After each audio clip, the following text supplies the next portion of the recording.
Lorsqu'un homme commence à bâtir son caractère, la première chose que Dieu fait, c'est qu'il lui donne de la puissance. C'est le premier avantage d'une vie pieuse, d'une vie sainte. Dans Psaume 24 verset 3, il est dit « Qui se tiendra sur la montagne de l'Éternel? Qui montera sur ces collines saintes ?» Cela veut dire, à qui Dieu donnera-t-il l'opportunité de manier le sceptre de l'autorité? À qui Dieu donnera-t-il de la visibilité au-dessus d'une génération? À qui Dieu donnera-t-il le contrôle d'un peuple? À qui Dieu permettra-t-il d'exercer une autorité capable d'impacter une génération? Et la Bible commence à nous le dire. Celui qui a les mains innocentes, celui qui a le cœur pur, celui qui ne livre pas son âme à la vanité. Cela signifie que si vos mains ne sont pas pures, si votre cœur n'est pas pur, si votre cœur n'est pas dans le brisement et l'humilité, alors c'est Dieu lui-même qui vous résistera. Voilà pourquoi vous pouvez avoir toute la créativité, mais personne ne vous connaîtra. Voilà pourquoi vous pouvez avoir toutes les paroles, mais personne ne vous remarquera. Voilà pourquoi vous pouvez avoir toutes les inventions, mais personne n'en tirera profit. Car il est dit que, pour que Dieu vous élève au-dessus d'une génération, pour que Dieu vous donne de l'autorité sur une génération, ce que Dieu regarde, ce n'est pas ce que vous pouvez faire, c'est qui vous êtes. Vos mains sont-elles pures? Votre cœur est-il pur? Votre âme est-elle élevée dans la vanité? Si toutes ces qualités sont présentes, alors Dieu vous élèvera sur ces collines. Et souvenez-vous de ce qui arrive à l'homme que Dieu a fait monter, ou qu'il a permis de monter, sur ces collines. Que dit la Bible dans Michée chapitre 4 verset 1? Elle dit que toutes les nations diront « Venez, montons à la maison de l'Éternel, montons sur ces collines saintes. » Il est dit « Car de Sion sort la loi. » Cela signifie que l'endroit d'où vient la direction pour les nations, c'est la montagne de Dieu. Ainsi, l'homme qui se tient sur la montagne de Dieu donne une direction aux nations. Il influence la nation, il inspire la nation, il dit aux nations ce qu'elles doivent faire. Mais qui est l'homme à qui Dieu donnera l'opportunité de se tenir sur ces saintes montagnes? C'est l'homme qui a les mains innocentes, c'est l'homme qui a le cœur pur. Ainsi, si vous voulez avoir de l'autorité pour influencer une génération, si vous voulez avoir de l'autorité pour influencer une nation, ce sur quoi vous devez vous concentrer, ce n'est pas « Dieu, élève-moi ». C'est plutôt « Dieu, purifie-moi ». Car si vous êtes purifié, il y a un endroit où Dieu vous gardera, sur les saintes montagnes de Dieu. Et si vous êtes sur les montagnes de Dieu, les nations, nécessairement, vous chercheront, parce que vous serez celui qui leur donnera la direction. La Bible dit que Dieu élève les humbles, mais qu'il résiste aux orgueilleux. Il résiste aux orgueilleux, mais il accorde sa grâce aux humbles. Que fait la grâce? La grâce vient vous faire sortir du lot. Elle peut venir sous forme de sagesse, elle peut venir sous forme de créativité, elle peut venir sous forme de puissance. Voilà ce que signifie se tenir sur la montagne de Dieu. Il y a aujourd'hui beaucoup de personnes qui se demandent pourquoi elles ont une voix si précieuse, et pourtant personne ne les entend, parce qu'elles n'ont pas été élevées. Il y a aujourd'hui beaucoup de personnes qui ont 1001 idées qui auraient pu changer leur monde, mais partout où elles soumettent leur projet, il est rejeté. Et elles se demandent, pourquoi ces portes ne s'ouvrent-elles pas? Pourquoi ces opportunités ne me sont-elles pas accordées? Parce que Dieu ne vous élèvera pas tant que vos motivations ne sont pas pures. Dieu ne vous élèvera que lorsque vos motivations seront pures. Dieu ne vous élèvera que lorsque vos mains seront pures. Alors abandonnez les mauvaises prières que vous faites depuis 10 ans. Ouvre-moi des portes. Vous priez depuis 10 ans, élève-moi. Et la Bible vous dit que l'homme qui se tiendra sur ces saintes collines est un homme aux mains pures, un homme au cœur pur. Alors la prière que vous devez commencer à faire maintenant, c'est « Seigneur, purifie-moi. Seigneur, façonne-moi. » N'avez-vous pas lu dans 2 Timothée chapitre 2 à partir du verset 18? Il est dit que si un homme se purifie, cet homme devient un vase d'honneur, utile et qualifié pour l'usage du maître. Cela veut dire que lorsque votre vie est remplie de déchets, l'objectif de Dieu n'est pas votre élévation, l'objectif de Dieu est en réalité votre purification. Car si Dieu vous élève alors que vous êtes dans l'erreur, vous êtes perdu. N'avez-vous pas lu à propos d'Adam? Dieu a créé Adam pour dominer sur toute la terre. En fait, lorsque Dieu bénit Adam, il lui dit « Domine sur les oiseaux du ciel, sur les poissons de la mer et sur tout ce qui se meut à la surface de la terre. Mais au moment où Adam s'est souillé, Dieu l'a chassé du jardin et l'a envoyé dans l'obscurité. Pourquoi Dieu enverrait-il dans l'obscurité un homme conçu pour régner sur la terre? Parce que si cet homme est élevé alors qu'il est dans l'erreur, il sera condamné pour l'éternité. Pour beaucoup d'entre nous aujourd'hui, le niveau de richesse que nous devrions gérer, c'est Dieu lui-même qui nous empêche de le manipuler, parce que si nous avions cet argent aujourd'hui, il nourrirait notre nature corrompue, et un moment viendrait où nous ne pourrions plus jamais être rachetés. Pour beaucoup d'entre nous, les idées que nous avons aujourd'hui devraient attirer les présidents des nations, mais Dieu insiste pour que cela n'arrive pas, parce que si ce niveau d'influence venait maintenant, nous ne pourrions plus jamais être restaurés. Nous serions tellement perdus que, même si toute la puissance du ciel était mobilisée dans notre direction, nous serions au-delà de toute récupération. Alors ce que Dieu fera, c'est qu'il gardera ses portes en attente jusqu'au jour où vous serez purifiés. Et le jour où vous serez purifiés, en un clin d'œil, les choses changent simplement, et vous vous demandez: est-ce si facile pour moi d'avoir une percée? Oui, c'est aussi simple que cela. Mais ce qui est difficile, c'est pour vous d'être transformés. C'est pourquoi Dieu s'occupe d'abord de la partie difficile. Dès l'instant où votre transformation est assurée, votre changement vient à vous naturellement. Les croyants se concentrent sur les mauvaises choses. Vous n'avez pas encore réussi à vous délivrer de l'influence des boîtes de nuit, et vous dites à Dieu de vous donner de la puissance afin que vous construisiez une boîte de nuit dans votre propre maison. Vous n'avez pas encore été délivré de l'influence de la débauche, et vous dites à Dieu de souffler sur cette idée afin qu'elle devienne une vision mondiale, pour que vous commenciez à collectionner des femmes brésiliennes, des femmes turques, des femmes éthiopiennes. Vous partirez pendant 1 an et personne ne vous verra. La prochaine fois que vous reviendrez, votre premier fils sera au Congo, votre deuxième fils sera en Italie, votre troisième fils sera en Éthiopie, et au final vous donnerez du pouvoir à tous, et ils répandront le chaos dans le monde. Dieu a vu la fin, son nom est Alpha et Oméga. Et parce qu'il a vu la fin, il veut d'abord travailler sur vous avant de vous donner de la puissance, parce que l'homme qui se tiendra sur les saintes montagnes de Dieu est l'homme qui a le cœur pur. Vous savez, les gens voient l'homme que Dieu utilise en politique, dans le ministère, dans le commerce, et ils souhaitent être à sa place. Allez découvrir comment Dieu a traité cet homme. La vérité, c'est qu'au point où ils sont arrivés maintenant, après avoir été élevés, ces choses ne signifient plus rien pour eux. Vous voyez la voiture qu'ils conduisent, vous voyez les costumes qu'ils portent, et c'est cela qui vous motive. Mais ces choses ne signifient rien pour eux. En réalité, ces choses sont un camouflage. Ils ont besoin de les porter à cause de l'environnement dans lequel ils opèrent. Vous voyez un homme porter un costume, ce n'est pas pour le luxe, c'est à cause du niveau où il se trouve maintenant. Il y a trop de gens qui cherchent à le détruire, alors il a besoin d'une certaine forme de sécurité autour de lui. Mais dans l'élévation orgueilleuse de votre pensée, vous verrez l'escorte militaire comme un prestige, et vous vous projetterez vous-même dans cette image. Vous n'irez nulle part. Quand vous rencontrez cet homme, ce qui le préoccupe jour et nuit, c'est de savoir comment la vie des gens peut être transformée. Quand vous le voyez produire une invention, ce n'est pas parce qu'il cherche de l'argent. Il réfléchit à de meilleures façons d'améliorer la vie des gens. Et plus il médite sur ces choses, plus des idées lui viennent. Mais quelqu'un d'autre, lui, cherche la prochaine innovation qui fera de lui le plus jeune millionnaire. Vanité des vanités, vanité des vanités. Voilà pourquoi nous n'allons nulle part. Lorsque vos motivations sont purifiées, Dieu commence à vous donner de la puissance. Deuxièmement, lorsque vos motivations sont purifiées, Dieu commence à vous donner des idées créatives. La plupart des inventeurs d'aujourd'hui ne pensaient pas à inventer pour inventer. Ils pensaient en réalité à améliorer la vie de l'humanité. Ainsi, quelqu'un voit des gens marcher à pied ou voyager à cheval pendant 2 mois pour atteindre un lieu, et il se demande: comment les êtres humains peuvent-ils arriver à destination plus rapidement? Comment un être humain peut-il être épargné du poids, de la souffrance et de la crise qu'implique le fait de parcourir de longues distances, de traverser des déserts? Et pendant qu'il réfléchit, il regarde les oiseaux et se dit: les oiseaux volent, est-il possible que la matière puisse voler? Et à partir de là, les idées commencent à venir. Ce qu'il cherche à résoudre, c'est le problème du transport, pas simplement à être appelé un inventeur de plus.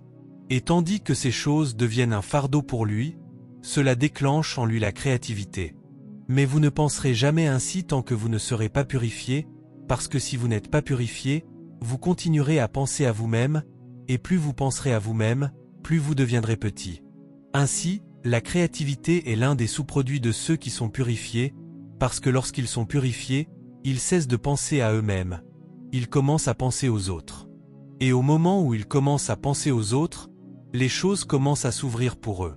Permettez-moi de vous donner l'exemple de certains hommes dans l'Écriture, et vous verrez le niveau de puissance et de créativité dans lequel ils ont marché. Le premier homme, c'est Daniel. Dans Daniel chapitre 6 verset 5, la Bible dit qu'à Babylone, qui est une nation de corruption, il ne pouvait trouver aucun motif d'accusation contre Daniel. Voilà un homme qui vivait au cœur même de la corruption, et il ne vivait pas retiré dans un coin. Il était Premier ministre, il était un homme politique actif. Pourtant, il disait qu'il ne pouvait trouver aucune faute en Daniel, excepté dans sa consécration envers son Dieu. Quel niveau de pureté est-ce là?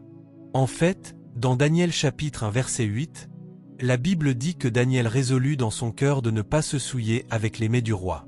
Ce n'était donc pas quelque chose qui arrivait par hasard, c'était une position délibérée prise par Daniel. Je suis à Babylone, mais je ne serai pas corrompu par Babylone. Et 2 versets plus loin, vous entendrez que Daniel et ses amis étaient 10 fois supérieurs à leurs compagnons. Ils sont entrés dans un niveau écrasant de puissance intellectuelle, au point d'être 10 fois supérieurs à leur père. Et leurs pères n'étaient pas des gens ordinaires en train de lire des livres. C'étaient des astrologues, c'étaient des magiciens, des gens qui avaient un avantage spirituel. Pourtant, à cause de leur pureté, la Bible dit que Daniel et ses amis devinrent 10 fois meilleurs qu'eux. Cela signifie que toute pensée que ces hommes pouvaient avoir, Daniel était déjà 10 fois en avance. Toute idée qu'ils pouvaient avoir, Daniel était 10 fois supérieur. De quelle sorte de puissance mentale s'agit-il? Elle est née d'une résolution, celle de ne pas se souiller. La raison pour laquelle notre génération recule, c'est parce que la corruption et la décadence ont pris la place centrale dans nos cœurs. Ne l'avez-vous pas remarqué? Allez aujourd'hui dans les universités.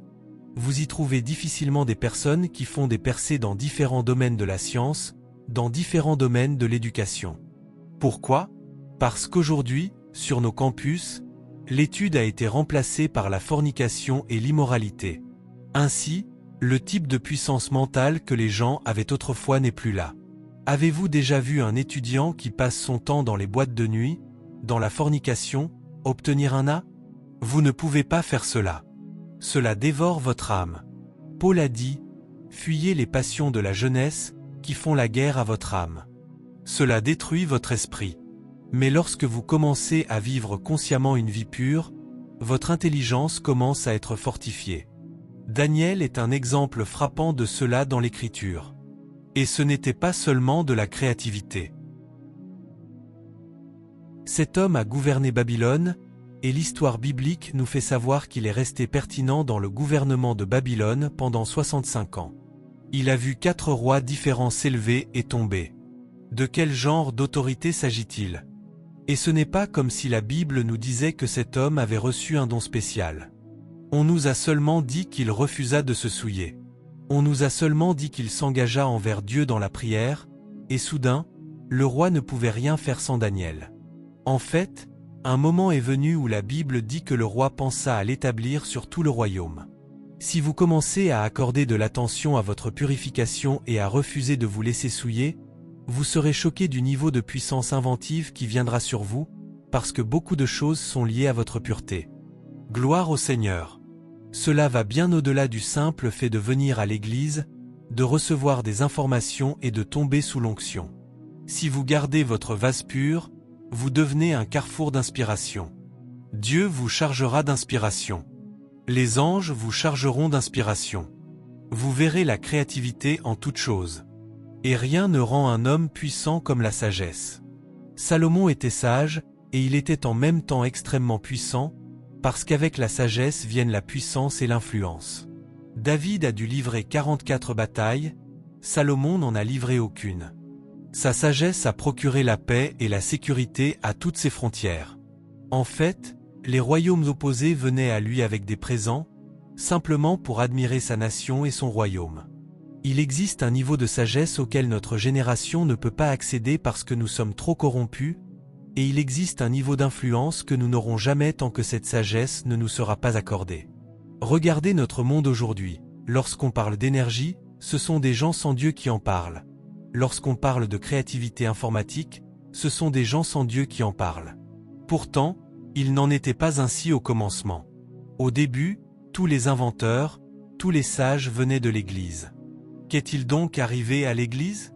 C'est parce que nous avons relégué la pureté à l'arrière-plan, et plus l'Église grandit dans la corruption, moins sa sagesse grandit. Le propriétaire de Microsoft n'est pas chrétien. Entrez aujourd'hui dans l'univers de la crypto-monnaie, ceux qui le dirigent ne sont pas chrétiens. Ils parlent de transport, ils parlent d'aller sur la Lune. Ce sont ces gens-là qui alimentent cette dynamique. La direction que prend le monde donne l'impression que l'Église en est totalement ignorante. Le monde de la finance est en train de passer de l'argent physique à une politique sans espèces, à la monnaie électronique, et ceux qui conduisent ce mouvement ne viennent pas de l'Église. Et à la fin, nous le combattons, puis, 10 ans plus tard, nous revenons pour l'utiliser. La raison, c'est que notre puissance créative n'est pas seulement liée à la lecture.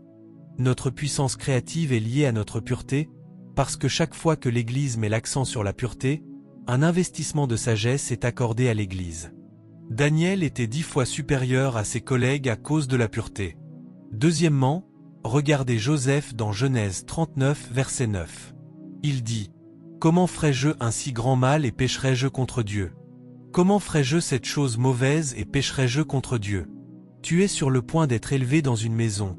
Tu as été vendu comme esclave dans un pays, et l'unique opportunité qui s'offre à toi, tu la refuses à cause de ta pureté.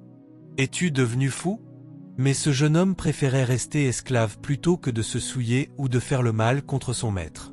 Et comme si Dieu avait été infidèle, on l'a saisi, on l'a accusé, on l'a étiqueté comme violeur pendant 14 ans, et on l'a jeté en prison. Esclave, et comme si cela ne suffisait pas, il fut maintenant étiqueté comme un homme ayant tenté de violer la femme de son maître. Il porta cette honte pendant 14 ans. Il fut jeté en prison. Personne ne se souciait de lui. Mais il préférait conserver sa pureté. Même s'il devait tout perdre, il ne perdrait pas sa pureté.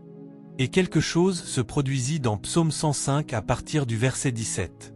La Bible dit : « Jusqu'au temps où arriva ce qu'il avait annoncé, la parole de l'Éternel l'éprouva. Il est dit que le roi envoya quelqu'un pour le délier, le dominateur des peuples le fit mettre en liberté. Il l'établit seigneur sur sa maison et gouverneur de tous ses biens. Il lui donna autorité pour lier ses princes à son gré et pour enseigner la sagesse à ses anciens. Mais qu'est-ce qui lui conféra cette puissance ? Lorsque le roi envoya chercher Joseph, il lui dit : « J'ai eu un rêve, que signifie ton rêve ?» Il interpréta le rêve par l'instrumentalité d'un don que Dieu lui avait donné. Mais ce n'était pas le don qu'il avait élevé. C'était la sagesse qu'il avait élevée. Après avoir interprété le rêve par le don, il dit que le roi cherche un homme sage qui pourra administrer les affaires de l'Égypte. Et immédiatement, le roi dit : « Qui, dans ce pays, est plus sage que toi ? » Et il le plaça à la tête de l'Égypte. D'où venait cette sagesse ? Comment ferais-je ce mal contre mon maître et pécherais-je contre Dieu ? Il porta cet opprobre pendant 14 ans, mais ce qui sortit de cet opprobre, ce fut qu'il devint le dirigeant de l'Égypte. Un jour vint où il acheta toutes les terres de l'Égypte, excepté les terres des prêtres. Un jour vint où il acheta toute l'Égypte, et il devint littéralement le propriétaire de l'Égypte. Ce niveau de puissance ne vint pas parce qu'il avait lu les livres des astrologues. Ce niveau de puissance vint parce qu'il refusa de se souiller. Vous ne savez pas ce que vous avez perdu simplement en laissant ce garçon insensé venir vous enlever votre virginité. Vous ne savez pas ce que vous avez perdu en vous permettant, semaine après semaine, d'aller dans le lit de l'immoralité, de continuer dans cette voie, de continuer dans cette exagération. Vous ne savez pas ce que vous avez perdu. Il y a beaucoup de pasteurs à l'autel qui mentent à propos de témoignages qui n'ont jamais eu lieu. Ils exagèrent des choses qui ne se sont jamais produites.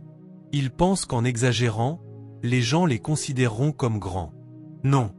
L'élévation ne vient pas de votre exagération. La promotion ne vient ni du sud, ni de l'est, ni de l'ouest, la promotion vient du Seigneur. Quand vous demeurez pur et que vous vous gardez humble devant Dieu, lorsque Dieu décide de vous élever, même vos ennemis seront contraints de vous servir. Les richesses de la pureté n'ont pas encore été révélées à l'Église. Un jeune garçon devient dirigeant dans une nation où il a été envoyé comme esclave. Quelle connexion humaine peut transformer un esclave en second du royaume? Pharaon lui-même a dit « Tu ne répondras devant personne, excepté devant moi ». Et la vérité, c'est que même Potiphar, qu'il avait acheté, est devenu son intendant. Quelle relation humaine peut produire cela? Quelqu'un repartira d'ici aujourd'hui et paiera le prix pour se purifier, lui-même ou elle-même. Vous ne savez peut-être pas ce que vous avez perdu. Il y a beaucoup d'idées dans votre esprit qui ne se concrétiseront jamais, parce que votre impureté combat votre créativité. Elle combat votre sagesse, elle combat votre créativité, elle combat votre influence. Les gens le savent exactement. Pensez-vous que Dieu nous aide simplement parce que nous prêchons de bons messages? Qu'est-ce que nous prêchons qui n'a pas déjà été prêché? Qu'est-ce que nous prêchons? Allez sur Internet et découvrez ce qui s'y trouve, les enseignements de ceux qui ont traversé ce monde et dont les messages ont été conservés. Allez sur Internet, vous serez choqués. Asseyez-vous et écoutez Akpounen, écoutez Derek Prince, asseyez-vous et écoutez David Pawson. Allez vous asseoir et écoutez certains de ces hommes sur Internet. Allez entendre ce qu'ils ont prêché. Allez écouter Robert Liardon et vous découvrirez que notre génération n'a même pas encore commencé à lire la Bible.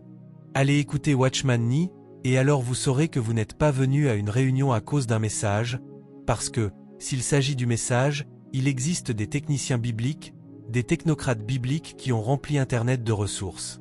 Pensez-vous que Dieu m'élève parce que je prêche un message qui n'a jamais été entendu? Quand un homme marche dans la pureté, Dieu met littéralement sa crainte sur lui. Les personnes qui le prennent en référence ne sauront même pas pourquoi elles l'honorent. Elles ne sauront pas pourquoi. Parfois, vous écoutez le message et vous n'arrivez même pas à prendre de notes, mais vous ne pouvez pas vous empêcher d'écouter, parce que Dieu y a déposé quelque chose. Vous ne savez pas ce que vous perdez en vous laissant souiller. Daniel a dit, « Nous ne nous souillerons pas avec la portion des mets du roi ». Joseph a dit, « Je ne ferai pas cette méchanceté et je ne pécherai pas contre Dieu ». La fin de tels hommes est généralement la grandeur. Avez-vous remarqué que tous les deux étaient esclaves? Aucune relation humaine, aucun avantage, ils n'étaient même pas dans leur propre pays. Ils avaient été vendus comme esclaves dans des terres étrangères, mais dans ces terres étrangères, sans connexion humaine, la pureté leur a garanti la plus haute place dans ces nations, parce qu'ils sont entrés dans une sagesse que personne d'autre ne possédait. En fait, la reine elle-même a rendu ce témoignage à propos de Daniel. Elle a dit qu'en lui se trouvait l'esprit des dieux saints. Elle a dit qu'en ce Daniel se trouvait la lumière, l'intelligence et une sagesse excellente. Elle a dit qu'il avait la capacité de dissoudre les doutes et d'expliquer les choses difficiles. Voilà une reine qui rend témoignage au sujet d'un homme censé être un esclave.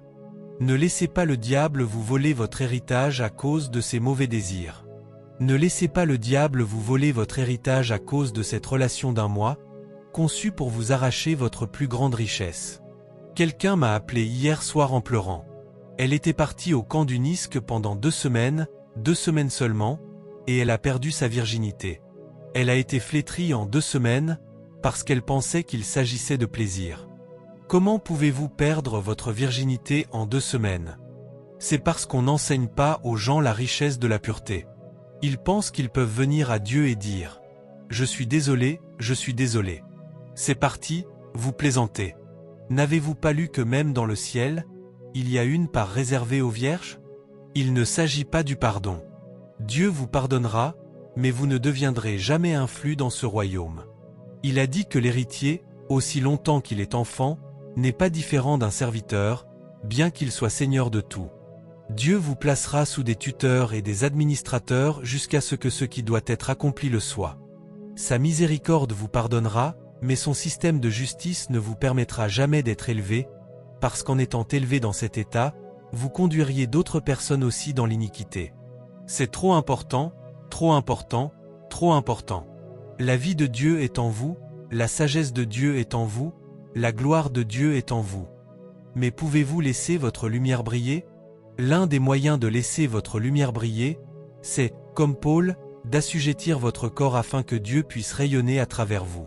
Vous ne savez pas que nous sommes dans les ténèbres, dans un monde de ténèbres. Je partageais hier avec un serviteur de Dieu au sujet d'Ésaïe 60 verset 1. Il est dit, « Lève-toi, sois éclairé. » C'est votre responsabilité de vous lever. Dieu vous élèvera, mais il est dit, « Lève-toi, sois éclairé. » Cela veut dire que si vous ne vous levez pas, vous ne pouvez pas briller. Le fait de briller est lié au fait de vous lever. Et l'une des manières de vous lever, c'est par la pureté. Il est dit, « Car ta lumière arrive. » Cela signifie que votre lumière peut être venue, et pourtant vous ne brillez pas. Votre parole prophétique est venue, mais vous ne brillez pas, parce que vous ne vous êtes pas levé. Et il est dit qu'il y a des ténèbres sur la terre et sur les peuples. Il n'a pas seulement parlé de ténèbres, il a parlé d'épaisses ténèbres. Ce sont ces ténèbres qui font que les gens ne peuvent pas croire en la justice à cause de l'iniquité. Mais une génération se lèvera, une génération qui frappera son corps et le tiendra dans la soumission. Une génération se lèvera, une génération qui se purifiera afin d'être des vases dignes entre les mains de Dieu. Dieu nous a visités dans cette conférence. Il y a eu des impartations, il y a eu des guérisons, il y a eu une libération de puissance, mais il y a encore une chose que Dieu doit faire pour nous. Nous devons présenter nos cœurs devant le Seigneur et nous accrocher aux cornes de l'autel ce matin, et dire au Seigneur, dans tout domaine de souillure, « Père, purifie-moi. Je veux sortir de cette conférence et prendre un tournant dans la justice, dans la sainteté, dans la pureté et dans la sanctification. Je sais que ma langue est devenue un instrument de mensonge. Je sais que mes yeux ont contemplé l'iniquité. Je sais que mon âme s'est élevée dans la vanité. Mon corps a été souillé. Mais Père, que ton feu qui purifie me purifie ce matin et me donne l'opportunité de recommencer, cette fois par grâce.